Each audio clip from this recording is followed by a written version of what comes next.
Olá, meus irmãos. Estamos aqui para mais um estudo, nosso penúltimo estudo dessa série que estamos fazendo sobre os atributos de Deus, tratando aí sobre a pessoa do Senhor Deus, aquilo que a Bíblia nos revela sobre Ele.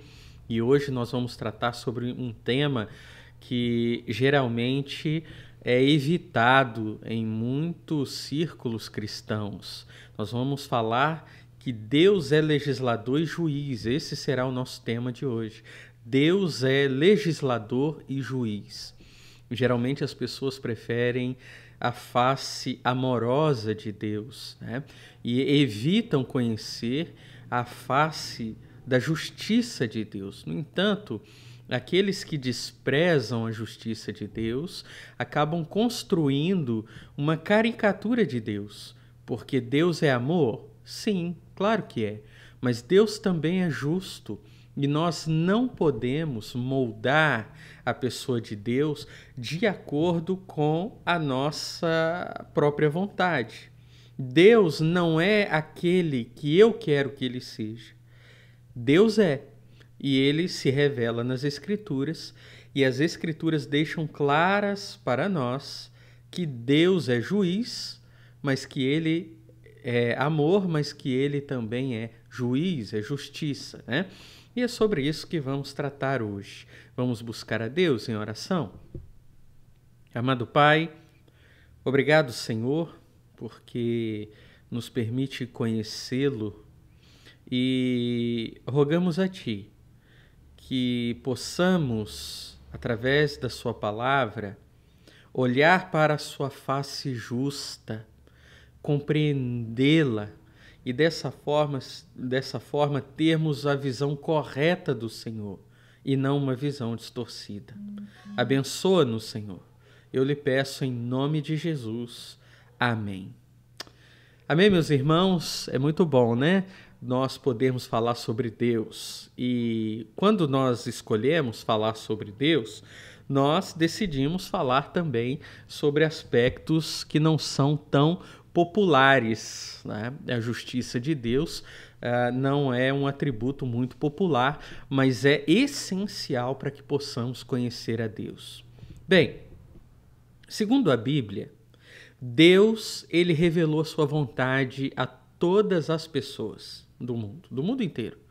Todas conhecem a vontade de Deus, seja pela palavra de Deus, seja pela lei que Deus gravou no coração de cada um. E então Deus vai julgar todas as pessoas da terra de acordo com o padrão que ele tem revelado a eles. Então, Deus não julgará, ele não é um juiz que julga sem antes revelar qual era a sua vontade. Não. A vontade de Deus para todos os homens, ela foi revelada. Por isso ele julgará com justiça. É claro que quando nós falamos que Deus vai julgar as pessoas, precisamos entender que Deus julgará de acordo com padrões rígidos de justiça. Com Deus não há jeitinho. Deus não faz acepção de pessoas. Deus não julga uns de forma muito severa e outros de forma menos severa. O peso é igual para todos. E precisamos entender também que a face da justiça de Deus não nos revela um Deus que é mau ou cruel. Não. Na verdade, Deus, ele é justo porque ele é santo. Se Deus não punisse o pecado, se ele não punisse a infração à sua lei, Deus seria injusto e não poderia ser santo. Mas o nosso Deus é santíssimo. Ele é santo, santo, santo. Por isso ele é justo. Não é possível que uma pessoa que diga amar as crianças tenha um coração que seja leniente com os pedófilos, por exemplo. Não. Aquele que ama as crianças, ele certamente odiará o ato da pedofilia. Veja, então o Deus justo é aquele que, na sua santidade, ama a retidão. E ele não poderia deixar de julgar, pois seria um Deus injusto ou demonstraria não amar a retidão. O fato é que o nosso Deus, ele não pode renunciar de julgar a maldade. Porque se ele deixar de julgar o mal, ele deixaria de ser bom.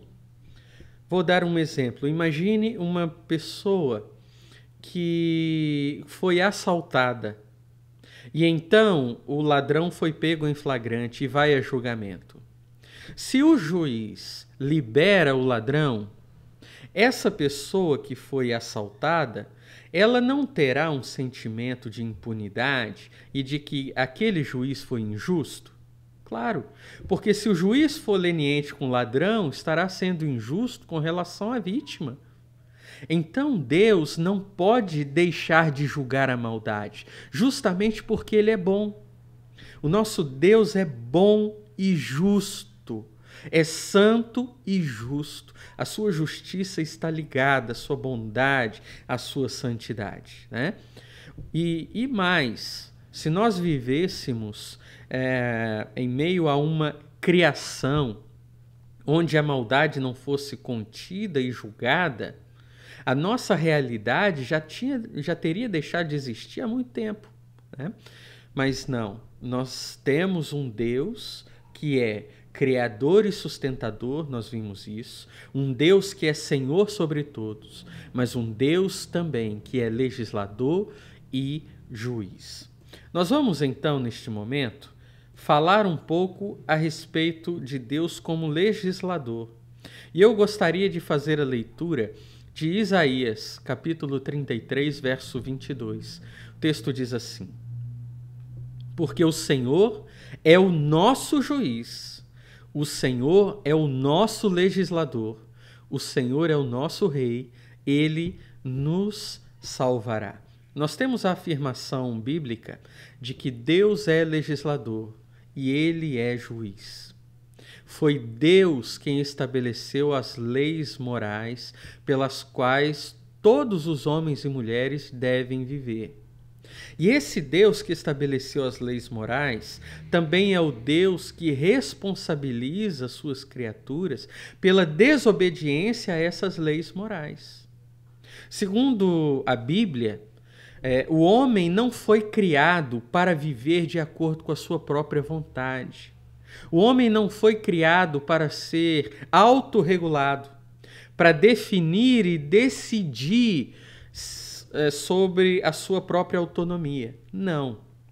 Na teologia, nós dizemos que o homem é theonomos. O que isso quer dizer? Ele não é autônomo, ele é theonomo, ou seja, ele tem Deus como seu legislador e ele vive sob a lei de Deus, que é o Criador. Como legislador, Deus, ele é também juiz. E como eu disse aqui anteriormente, a justiça de Deus, ela vai refletir a sua santidade, que nada mais é do que a separação de Deus de tudo aquilo que é pecaminoso, de tudo aquilo que está contaminado. Mas a justiça de Deus também aponta para a própria retidão de Deus, que se refere aqui às ações de Deus, que Deus realiza, que são ações de equidade. Ou seja, Deus é reto em todo o seu procedimento, Deus não pode ser corrompido. Então nós temos na justiça de Deus implícitas a sua santidade e também a sua retidão. E esses atributos vão garantir que a lei de Deus seja sempre justa e adequada e que os julgamentos de Deus sejam sempre perfeitos e imparciais. Ou seja, Deus é um juiz que sempre fará a coisa certa. É isso que a Bíblia nos garante. No grande dia do seu julgamento, por exemplo, quando todos os homens estiverem perante ele, inclusive você, você pode estar certo de que ele julgará com perfeita justiça. Deus não poupará uns para beneficiar outros, né? Ou ele não poupará e beneficiará uns para punir mais severamente outros de forma injusta. Não. Deus, ele é um Deus justo e perfeito. Quando nós olhamos para esse aspecto, nós vamos ver que a lei de Deus, em primeiro lugar, ela foi descrita nas Escrituras aqui. A Bíblia, a própria Bíblia, revela a vontade de Deus. Então nós temos a lei revelada nas Escrituras. E nós precisamos entender uma coisa a respeito disso aqui. Será que Deus simplesmente escolheu certas regras e definiu certas regras de forma que uns seguissem essas regras de forma aleatória? Ou seja, qual padrão, o que eu quero chegar é a essa pergunta, né? Qual padrão Deus utilizou para definir a lei ou as regras daquilo que é bom e do que é mal, daquilo que é certo, daquilo que é errado? Será que Deus escolheu regras de forma aleatória? Claro que não. Nós entendemos, pela palavra de Deus, meus irmãos, que a verdadeira essência ou o coração da lei de Deus é a própria moralidade de Deus, ou o próprio caráter moral de Deus. A lei, ela reflete o caráter moral do próprio Deus. Então, Deus é o padrão para as leis estabelecidas por ele. E eu gostaria que pudéssemos analisar algumas coisas aqui para que a gente possa entender bem. Em primeiro lugar, Deus, ele é autoexistente, ele é o criador e sustentador, ele é o Senhor de tudo. Então, ele tem direito de estabelecer leis. O primeiro ponto é esse, que a gente precisa entender. Segundo, Deus é o único padrão para a moralidade. Não existe coisas boas ou más baseadas em qualquer outro tipo de padrão. Nós vivemos numa época em que o certo e o errado está sendo invertido. Não é? Nós vivemos um período de inversão de valores onde os valores absolutos estão sendo relativizados. Ou seja, o ladrão, ele não pode ser preso porque ele é vítima da sociedade. O pedófilo não pode ser preso porque pedofilia, na verdade, é uma doença. Onde a sociedade baseia esses padrões? Ela se baseia na sua compreensão equivocada da realidade. Mas a base sustentável e perfeita para a verdadeira moralidade é Deus e somente Deus. E a Bíblia nos diz que Deus é bom. Então, tudo aquilo que Deus realiza e a forma como ele realiza são bons, ainda que a gente não perceba explicitamente, algumas vezes, a sua bondade. Então a gente precisa entender isso. Deus tem direito de estabelecer leis. O único padrão para a moralidade é o próprio Deus, e a parte de Deus não pode haver nenhuma lei moral, não há como estabelecer o que é certo ou errado a parte de Deus. Mas em terceiro lugar, as leis de Deus são expressão de quem Deus é. As leis refletem o caráter de Deus, a santidade, a justiça, a benevolência de Deus. Às vezes, alguns cristãos tendem a falar da lei como se a lei de Deus fosse um conjunto de princípios independentes de Deus, a quem o próprio Deus está sujeito a elas. Mas não é assim, né? Alguns vão dizer, bom, na Bíblia está escrito não matarás, mas Deus livremente tira a vida das pessoas. Então Deus não está infringindo a sua lei? Não há lógica nisso, não é assim que funciona. As leis de Deus refletem o caráter de Deus, ele não está sujeito às suas leis. Quando Deus tira a vida, ele está tirando daquilo que pertence a ele. Ele é soberano, ele é dono de tudo, ele é o doador da vida.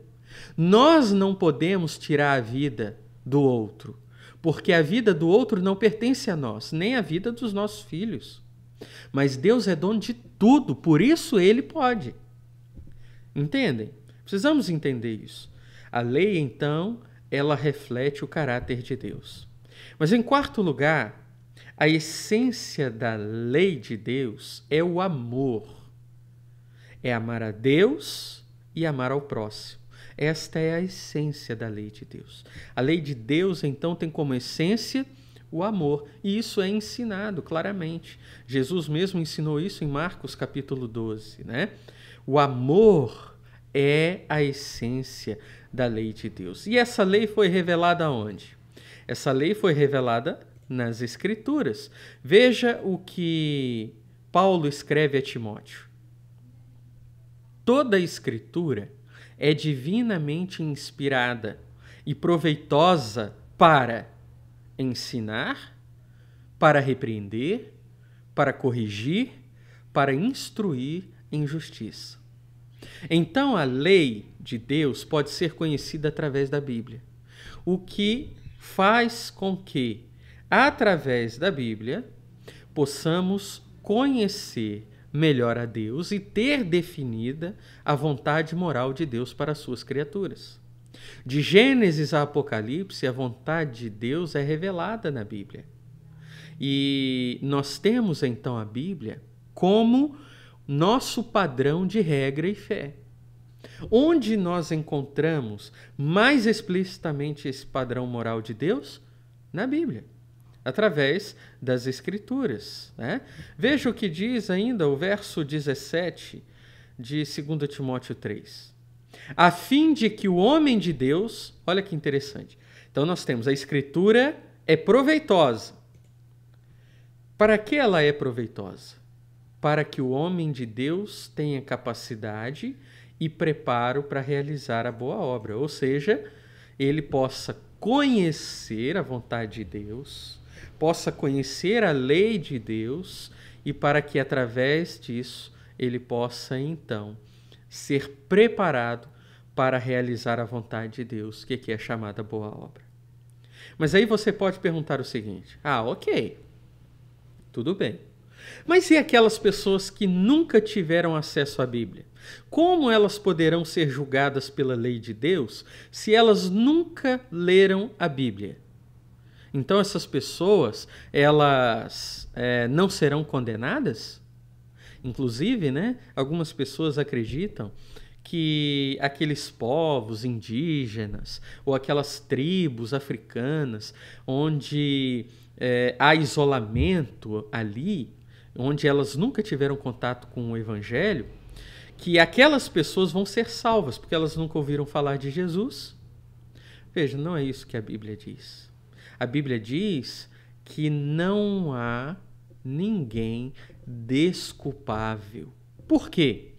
Porque ainda que essas pessoas não tenham a lei escrita, a Bíblia, a lei revelada nas Escrituras, elas possuem a lei revelada no coração delas. A Bíblia diz que Deus revelou seu imutável padrão moral no coração das pessoas. Então nós temos os mandamentos escritos na Bíblia, a revelação da lei de Deus, mas nós temos também no coração das pessoas a lei de Deus. As pessoas têm noção, mesmo que nunca tenham ouvido o Evangelho ou lido a Bíblia, elas têm noção do que é certo e errado. E veja, em ambos os casos, tenham as pessoas recebido a revelação escrita pela Bíblia, ou as pessoas que têm apenas a revelação no coração da vontade de Deus, em ambos os casos, a revelação da lei de Deus é suficiente para condenar todos os transgressores. No dia do juízo, não tem uma pessoa sequer que terá desculpa diante de Deus e poderá dizer: mas eu não conhecia sua lei, Senhor, por isso eu não obedeci. Não haverá. É claro que aqueles que tiveram o privilégio de conhecer a Bíblia serão julgados de acordo com a Bíblia. E aqueles que tiveram somente a lei escrita no coração serão julgados de acordo com essa lei escrita no coração. Inclusive, Lucas 12, os versos 47 e 48 vão nos apresentar esse princípio. Diz assim: o servo que conhecia a vontade do seu senhor e não se preparou, nem agiu conforme a sua vontade, será castigado com muitos açoites. Mas o que não a conhecia, ou seja, aquele servo que não conhecia a vontade do seu senhor e fez coisas que mereciam castigo, será castigado com poucos açoites. Veja, ambos os servos serão castigados. Só que a pena dessa condenação, ou seja, a quantidade de açoites aqui, ele vai variar de acordo com o conhecimento que cada um tinha. E a Bíblia explica por quê. A quem muito é dado, muito será exigido, e a quem muito se confia, mais ainda se pedirá. Então nós temos esse princípio. Por isso que precisamos pregar para todas as pessoas. Para os povos indígenas, para as tribos africanas, para aqueles que não ouviram do Evangelho. Porque se eles não conhecem o Evangelho de Jesus Cristo, não creem, serão condenados. Inclusive, Romanos, capítulo 2, verso 12, Paulo vai afirmar isso. Porque todos os que sem lei pecaram, e aqui sem lei ele está tratando das Escrituras, da lei de Moisés, sem lei também perecerão, porque elas têm a lei gravada no coração. E todos os que sob a lei pecaram, ou seja, aqueles que conhecendo a lei pecaram, pela lei serão julgados. Então nós temos aí a afirmativa bíblica dessas verdades, né? Muito bem, meus irmãos. Vejamos então a Deus como o juiz onisciente. Nós vimos então aqui que a lei de Deus, ela é perfeita e ela pode ser encontrada nas Escrituras, mas também ela está gravada no coração das pessoas que têm noção do que é certo e o que é errado. Deus é o legislador, mas Deus é o juiz onisciente. Ou seja, Deus possui todo o conhecimento. Deus não é um juiz que precisa das provas apresentadas pelos advogados para que ele então profira sentença. Deus esteve presente no momento em que cada pessoa que passou por esse mundo e que está viva agora cometeu uma infração contra a sua lei. Deus tem um conhecimento perfeito de tudo. Deus sabe, inclusive, aquilo que nenhum juiz humano pode saber, que é a intenção do coração daquele que realizou aquela prática infringindo a sua lei. Não há nada escondido diante de Deus. E não só isso, esse Deus onisciente que viu todas as infrações, que conheceu o coração de cada infrator, também é o Deus que interpreta com absoluta sabedoria as ações e os fatos, as infrações das suas criaturas. Então, não há a menor diferença entre o conhecimento de Deus e da realidade. Esse Deus onisciente, ele não só prova para nós, a partir de tudo isso, que ele é digno de julgar a sua criação, mas também garante para nós, meus irmãos, que seus juízos, seus julgamentos serão sempre perfeitos. Quando nós lemos Jó, capítulo 37, o verso 16, o texto vai dizer: compreendes as maravilhas daquele que é perfeito no conhecimento? Ou seja, o conhecimento de Deus, ele é um conhecimento perfeito. E o Salmo, 139, que é um salmo aqui que vai falar da onisciência de Deus de uma maneira muito profunda. Ele vai dizer assim os versos 1 a 4 e depois os versos 11 e 12. Senhor, tu me sondas e me conheces. Sabes quando me sento, quando me levanto. Conheces de longe o meu pensamento. Examinas o meu andar e o meu deitar. Conhece todos os meus caminhos. Antes mesmo que a palavra me chegue à língua, tu, Senhor, já a conheces toda. Se eu disser, as trevas me encobrirão e a luz ao meu redor se transformará em escuridão, até mesmo as trevas não serão escuras para ti, mas a noite brilhará como o dia, pois as trevas e a luz são a mesma coisa para ti. Meus irmãos, veja que tremendo este salmo, não é verdade? Nós temos aqui a declaração do salmista, do conhecimento de Deus. Deus possui um conhecimento exaustivo sobre nós, sobre nossos pensamentos, as intenções do nosso coração, os nossos caminhos, as nossas atitudes, tudo. Por isso, ele é o único que pode julgar retamente. E mais, não há segredo no coração do homem que Deus não conheça. Quando lemos o primeiro livro dos Reis, capítulo 8, verso 39, o texto vai dizer: perdoa e age, retribuindo a cada um conforme todo o seu proceder, segundo vires no coração. Veja agora esta frase: só tu conheces o coração de todos os filhos do homem. Deus conhece, por isso ele é justo, é um juiz justo e perfeito. Agora, quais as implicações de tudo isso à nossa vida? Em primeiro lugar, nós devemos ter confiança em Cristo somente.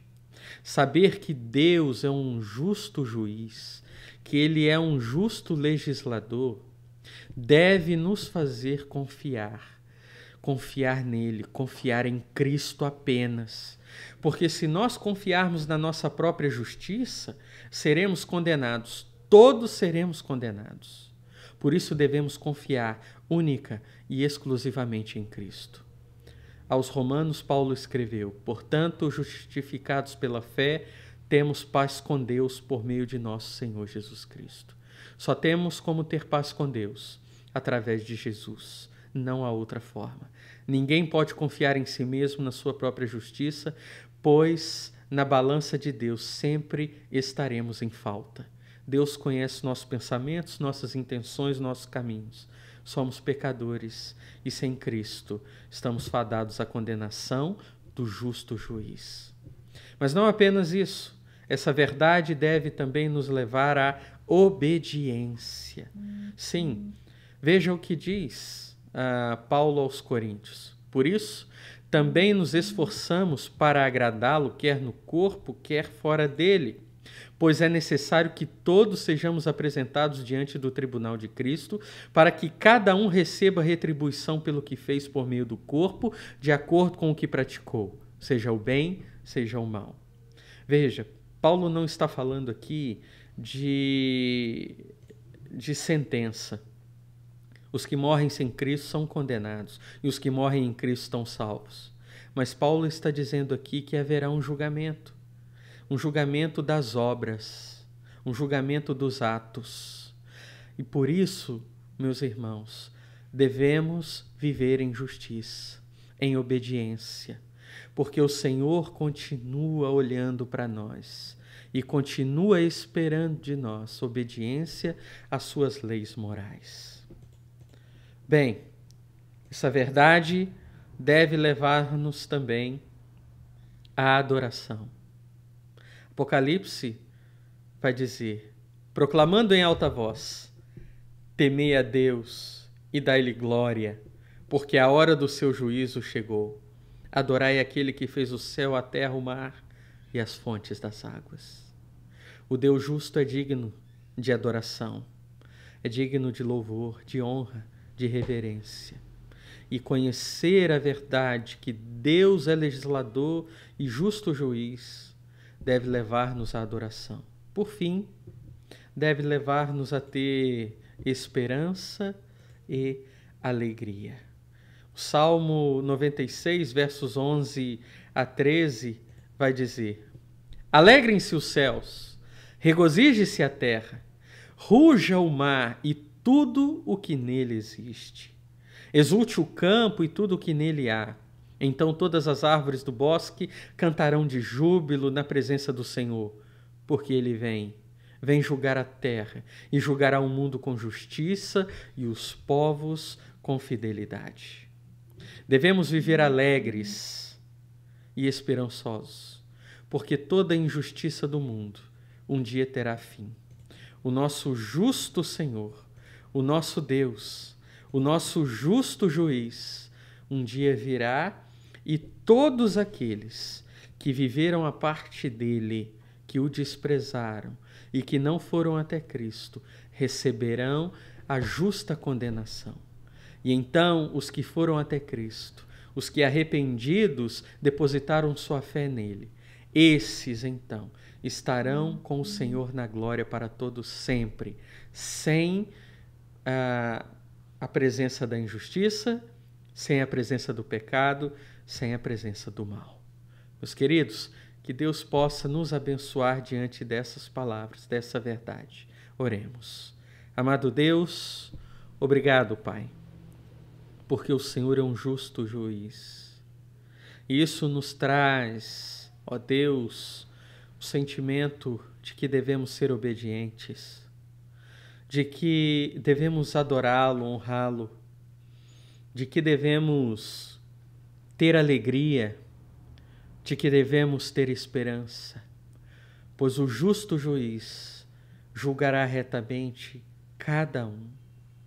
Obrigado a Deus, porque em Cristo Jesus, justiça nossa, o Senhor nos justificou, nos perdoando dos nossos pecados. E o justo juiz não nos condenará, porque o preço foi pago por Jesus. E todos aqueles que não conhecem Jesus ainda podem, enquanto há vida, se renderem a Ele para o perdão de seus pecados. Abençoe a sua igreja, todos os que tiveram acesso a esta lição e ainda terão. Glorificado seja o seu nome, em nome de Jesus. Amém. Amém, meu irmão, minha irmã. Que Deus abençoe você ricamente. Até a próxima semana teremos a nossa última lição desta série da Escola Bíblica. Deus seja com você, trazendo bênção sem igual. Até lá.